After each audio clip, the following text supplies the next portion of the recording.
गेले, तिथले आमचे आयुष प्रसाद कलेक्टर पूर्वी आपल्याकडे सीओ होते ते तिथे ते या ठिकाणी गेले आणि लगेच कामाला तिथं सुरुवात त्या बाबतीमध्ये झाली। आपल्यालाही माहिती आहे की या घटना अतिशय दुर्दैवी आहेत, परंतु तिथं माहिती घेतल्यानंतर असं लक्षात आलं की उदल कुमार हा 30 वर्षाचा राहणार भिंगा, जिल्हा श्रावस्ती, राज्य उत्तर प्रदेश, हे लखनौ येथून लखनौ ते मुंबई ही पुष्पक एक्सप्रेस जी गाडी आहे तिथं 21 जानेवारीला ते 9:25 मुंबई येथे पहिल्यांदाच रोजगार मिळवण्याच्या करता, जसं मुंबईमध्ये अनेक जण रोजगाराच्या निमित्ताने येतात तसे हे उदल कुमार निघालेले होते। त्यांच्यासोबत त्यांच्या पत्नीचे भाऊ विजय कुमार हा देखील होता। ते दोघेही सर्वसाधारण तिकिटाने सर्वसाधारण बोगीच्या वरच्या आसनावर बसलेले होते आणि त्यावेळेस रेल्वेच्या रसोई यान बोगीचे चाहते यांनी आग लागली अशा पद्धतीने तो ओरड केली आणि त्या आरोळ्यात त्यांना ऐकू आले, त्या उदलला पण आणि त्याच्या तो विजय कुमारला पण। आणि ते ऐकू आल्यानंतर त्यावेळेस पूर्ण बोगीत गोंधळ उडाला आणि त्यांचे बोगीसह आजूबाजूचे बोगीमध्ये सुद्धा गोंधळ उडाला, कारण त्या बोगी एकमेकाला लागूनच असतात।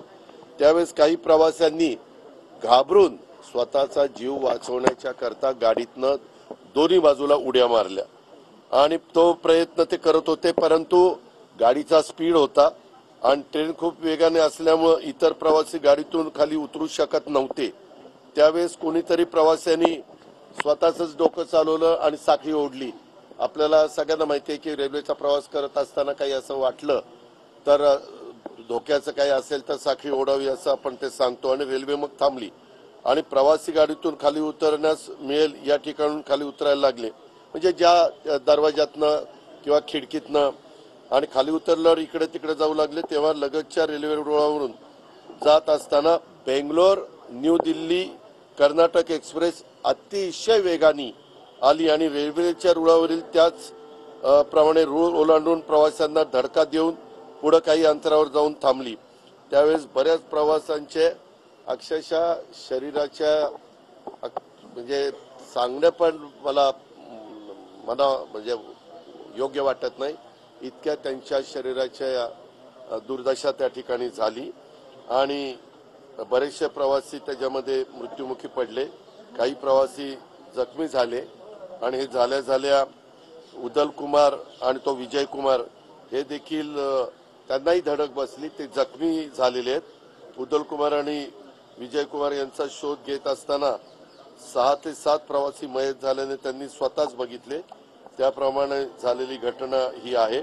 आतापर्यंत 13 लोक मयत झालेले आहेत, 10 लोकांची ओळख पटलेली आहे, 10 जणांची पूर्ण बॉडी मिळालेली आहे।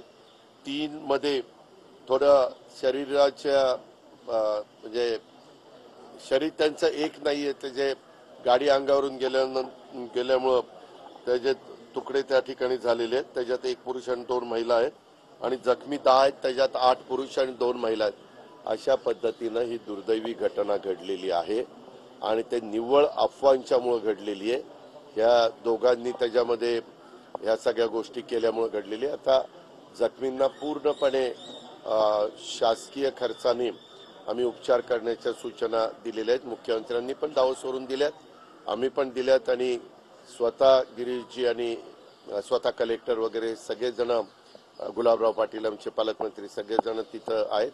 नंतर काही तासांनी मात्र त्या दोन्ही रेल्वे ज्या भागात जायला पाहिजे होत्या त्या भागामध्ये गेल्या आणि तशा पद्धतीनं पुन्हा हे पूर्ववत पदावर ट्रॅफिक त्या ठिकाणी आलेलं आहे।